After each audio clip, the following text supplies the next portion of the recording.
काशी के जो प्रसाद बनता है तो वहां पर काशी का जल, भाई अब काशी का दुग्ध, काशी का जल, काशी के रसोइये जब सब अपने हाथ से बनाते तो वहां के जो रसोइये जब कुछ भी बनाते ना तो मुख से सांब सदाशिव कहकर प्रसाद बनाते हैं और कहते भोजन बनाते समय हमारी जो वृत्ति होती वो भोजन में आ जाती है।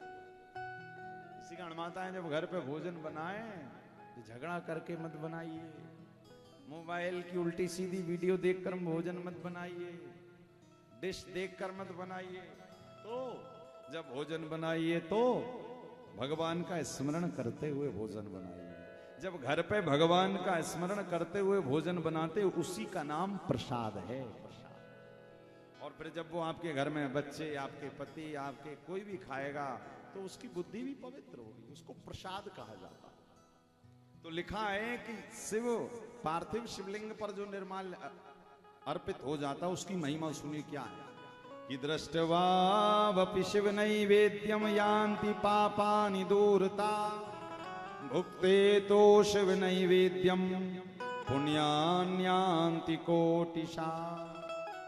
शिव नैवेद्य को देखने मात्र से भी खाया नहीं है, शिव जी के नैवेद्य को देखने मात्र से जीव के पाप दूर हो जाते हैं। और यदि उसका भक्षण कर लिया जाए, उसको प्रसाद को खा लिया जाए तो करोड़ों करोड़ों पुण्य अपने आप हमारे जीवन में आ जाते हैं।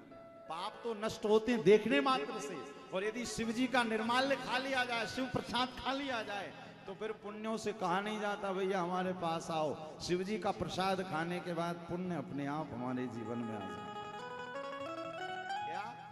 ये पार्थिव शिवलिंग का प्रसाद है। अब हाँ, कहाँ का प्रसाद सुनिए, शंकर जी के ऊपर जो प्रसाद चढ़ जाता है वो खाने योग्य नहीं, वो चंड का भाग होता है। तो देखो प्राय शिव जी के ऊपर कुछ टिकता ही नहीं, क्या एक बेलपत्री बस टिका दो। लिखा हुआ है शिव जी का ऊपरी भाग जो है ना वो चंड का भाग होता है। इसी कारण घर पे भी जब शिवलिंग रखो तो उसको खाली मत छोड़ो, उस पे या तो एक बेलपत्री लगा दो या एक चावल आखा दाना चिपका दो, एक फूल चढ़ा दो, कुछ भी चढ़ा दो, चाहे दूर्वा का तिनका लगा दो, किंतु खाली मत छोड़ो घर पर। वैसे तो ये नियम शिव पुराण में लिखा है कि जब हमारे घर पर यदि शिव जी का कोई मंदिर है बड़ा, जब घर पर एक अंगुल से बड़े यदि कोई शिवलिंग हमारे घर पे मंदिर में रखे, बाहर, घर के अंदर नहीं बाहर, तो उनके ऊपर फिर चंड आकर बैठता क्या बाबा बुला लेते हैं अपने गणों। तो उसके ऊपर जब कोई प्रसाद चढ़ता है तो उस प्रसाद को नहीं खाना चाहिए। और यहां पर लिखा है बाणलिंग, लौहलिंग, स्वयंभूलिंग जैसे अन्य समस्त प्रतिमाओं पर चंड का भी अधिकार नहीं होता है।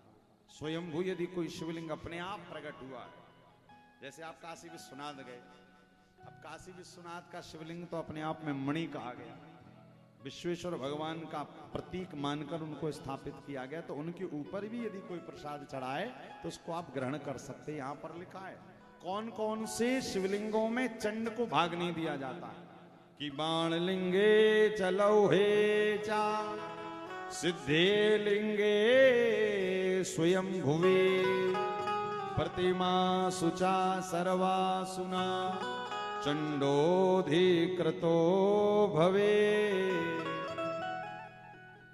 कोई लोहे का है, कोई बाणलिंग जानते आप, बाणासुर ने बनाए थे नर्मदा नदी के तट पर। देखिए नर्मदा के जल से निकलने वाले जो शिवलिंग हैं, एक बार हमारे पास ये प्रश्न किसी ने पूछा था, बोले महाराज आप कहते हो नर्मदेश्वर शिवलिंग की बड़ी महिमा है, तो आखिर नर्मदा जी में वो नर्मदेश्वर आए कहां से? उसकी भी बहुत अच्छी कथा है कि बाणासुर नाम का एक दैत्य था जो अपने 1000 भुजाओं से रोज पार्थिव शिवलिंग बनाता था, रोज, और रोज ले जाकर कहां विसर्जित करता था? नर्मदा जी में। रोज जहां से आज भी शिवलिंग निकलते, इंदौर के पास नर्मदा जी के तट पे वो कुंड आज भी, तो वो 1000 हाथों से रोज शिवलिंग बनाए और वो नर्मदा जी में विसर्जित कर दिया। कहते हैं कई 1000 वर्षों तक उसने ये तप किया और उसकी तपस्या को देखकर मेरे महादेव प्रसन्न हो गए, बाबा प्रकट हो गए। बाबा ने कहा क्यों इतना तप कर रहे हो, क्या चाहिए?